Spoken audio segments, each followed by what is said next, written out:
What's up, Fit Foodie fam? We are about to talk about raw versus cooked measurements. We have a guest today. We have a guest.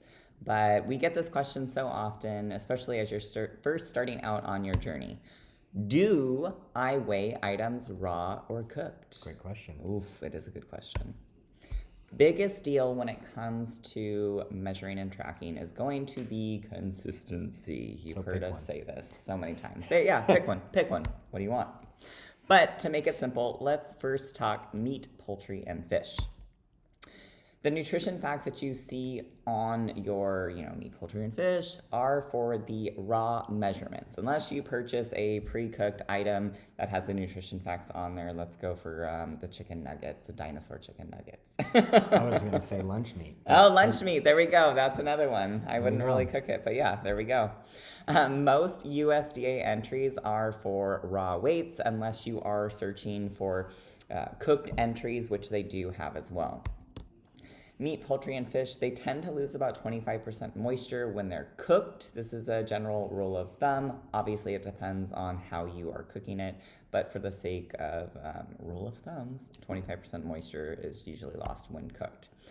Do note that this doesn't change the nutrition facts, it just changes the weight. So what do we mean by this?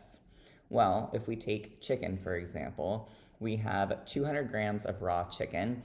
If we say that it's lost 25% in weight from moisture, it turns into 150 grams of cooked chicken.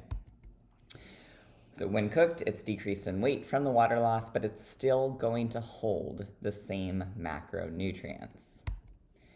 If we compare the same weights of raw versus cooked, there's going to be a calorie difference. So if we're looking at chicken again, we got 100 grams of raw chicken, holds 110 calories. If we look at 100 grams of cooked chicken, we got 140 calories. So you'll see that there is going to be higher calories in comparison to the raw versus cooked. And that's why consistency makes a huge deal, right? Yes. Because if you're sometimes weighing it raw, sometimes weighing it cooked, then like those numbers, those discrepancies will add up over time, and that could lead to results being stalled or frustration. Right? And so making sure that you are picking the appropriate entry or the consistent entry when entering these. So if you choose like, oh, I have 100 grams of cooked chicken and I'm weighing it cooked, great. And then if you're like, well, I'm going to weigh my food raw, I'm going to choose the raw entry, then pick that and do it that way.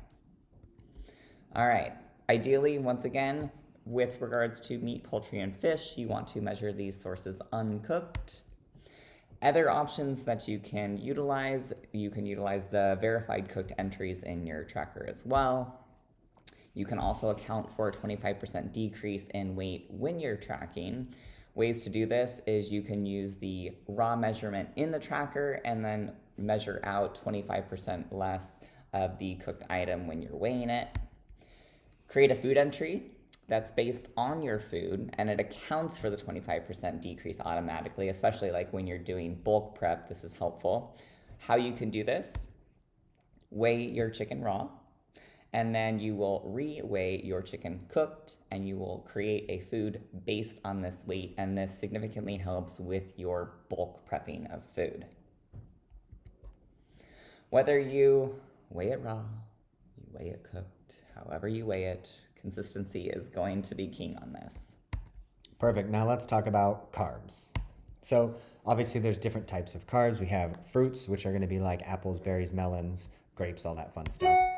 Veggies, we're going to have lettuce, string beans, broccoli, onions, tomatoes, potatoes, squash. And then grains, we're going to dive into pasta, rice, quinoa, oats, all of that fun stuff. And this would also And so most carb sources are typically eaten raw or measured out before they are cooked. Like when you take your pasta and you like, oh, this much pasta. We're going to be a little more exact than that, but yeah, exactly.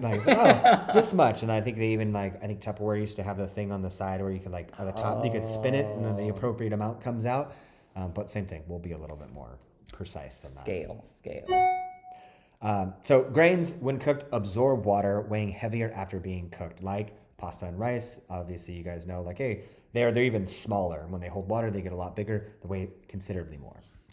Veggies are the opposite. When cooked, they lose weight, typically weighing less. So take, for example, a golden potato. And so a raw 200 grams is going to have a different caloric footprint than baked 200 grams.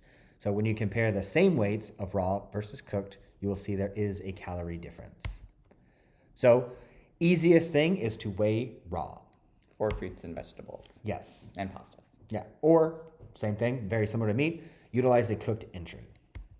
So again, with all of this, picking a way to do it and being consistent with that is key for long-term success, because if you're doing things in different ways all of the time, then we won't necessarily know how to make adjustments moving forward.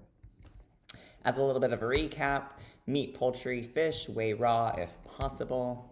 Veggies, fruits, grains, pastas, weigh uncooked, or I guess they would also be considered raw as well.